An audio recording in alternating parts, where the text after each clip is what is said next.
Ramazan, Ramazan, Ramazan ya Habib. Bismillahirrahmanirrahim. Elhamdülillahi ala ihsanih ve şükru lehu ala tevfiqihi ve imtinanih. Ve salatu ve selamu ala Resulina Muhammedin ve ala alihi ve sahbihi ve selleme teslimen kesira amma ba'd. Esselamu aleyküm ve rahmetullahi ve berekatuhu. Hürmetli ustazlar ve kırındaşlar, Ramazan'daki gündelik soğuğat programımızdan 21. bölümü meydandaki ameli hareket, işhanedeki yukarı avazın küçüktür.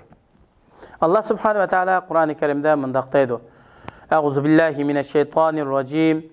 Kul atiullaha ve rasule fein tevellev fe innallaha la yuhibbul kafirin. Ayetin tercümesi: Ey Muhammed sallallahu aleyhi ve sellem ulağa aytqin, Allah'a ve peygamberge itaat kılanlar. Eğer ular itaat kılışını yüz örse, Allah kafirlarını, yani Allah'ın ayetlerini inkar kılanlarını dost tutmaydı. Ali İmran suresi 32. ayet. Ey Allah'ın elçisi, ularga Kur'an-ı Kerim'ge ergiş bilen Allah Teala'ga itaat kılanlar, Peygamber aleyhisselam hayat vaxtida vafat bulgandan keyin sünnetige ergiş arkalık onunga itaat kılanlar degin. Eğer ular sana ergişten yüz örse, özlerinin kafirlik ve azgınlıkını devamlaştırsa, ular Allah'ın yaxşı görüşüge erişelmeydi. Hakikaten Allah Teala kafir kavimni yaxşı görmeydi. Peygamber aleyhisselam mındak degen: hakikaten sadaka sahibinin kabrinin kızıqlıqını üçürüdü. Mümin kıyamet günü de özünün kılgan sadakasının sayesinde boludu. Hasan hadis. Hikaye. Yazgıcı Adnan Zamil, yazgıcı Muhammed Salimov'ninki Yaponiyaga ziyaretke barganda Yaponiyanın kadimi paytaxtı Kyoto bilen Tokyo arasidagi Bolat tren namlıq tizlikte o'qqa o'xshaydigan tiz poyezdning yo'lga chiqishini tabriklash jarayoni so'zlagan, Yaponiyani hargiz ziyorat qilmayman degan temasiga bag'ishlab yozgan maqolasida mundaq deydi: Men yaponlik do'stim bilan poyezdga chiqish eg'izida turdim. Qo'limizdagi bilet o'rnimizningki yeshil vagonda ekanligini bildiratdi. Poyezdning birinchi vagonining ustida Yaponiyaning bayrog'i lapildaydi. Vagonlar birinchi, ikkinchi va uchinchi darajalik deb ayrilmaydi. Haqiqatan vagonlar yeshil, qizil va sariq ranglik edi.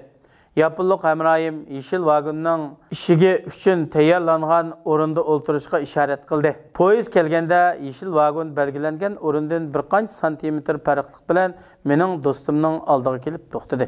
Bu vaqtda do'stim yaponlik hamroyimizga chaqchaq qildi. Ko'nglida bo'lsa, Yaponiya bilan Arab islom olimininki taraqqiyotidagi farqni his qildi. U yaponlik hamroyimiz bizning yurtimizni ziyorat qilib boqmagan edi. Do'stim aytdi: "Nima uchun poyezd mening dal o'dilimda turmay bir qancha santimetr yiroq turdi?" dedi. "Biz bu tartibsizlikni qandoq kechiramiz?" dedi.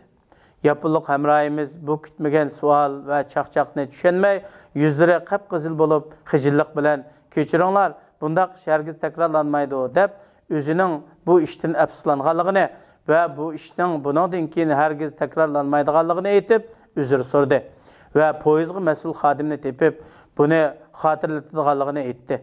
Safar 3 soat davomlashdi. Shu jarayonda yaponlik hamroyimiz poyezd xizmatchilari bilan so'zlashib ahvolni degan ekan, ular birdan kelib bo'lgan ishdan uzr aytishdi. Poyezd Kyoto vokzaliga kelganda poyezd stansiyasi mudiri poyezddan tushadigan peshtaxtda bizni kutib turibdi ekan. U Tokyo vokzalida bo'lgan ishqa oxirgi uzr aytmoqchi bo'ldi va bu ishning ikkinchi takrorlanmaydiganligini ta'kidladi. Bizning yozuvchimiz bu ishni oxirlashtirib, yaponlik do'stimizga buning bir chaqchaq ekanligini aytdi. Yaponlik do'stimiz bundan bak hayron qilib, "Nima uchun chaqchaq deysiz?" dedi. "Do'stim, bu bizning qarshimizda odatdagi bir ish. Bizning yurtlarimizda ko'p o'rinlarda yuz berdi" dedi. Lekin yaponlik do'stim, "Bu ish Yaponiyada hargiz yuz bermaydi" dedi. "Men bu yerda to'xtab so'rab baqay. Poyezdning vagoniga kirish eg'izidan bir qancha santimetr yiroqlikda to'xtashi yo'lliq ishmi yoki uningda bak oshirib o'tganlikdimi? Bizning arab dunyosida bundaq ishning yuz berishi xiyoliy tasavvur. Ammo mas'ullarning uzr aytish uchun mantiqiylik belgilimi nima?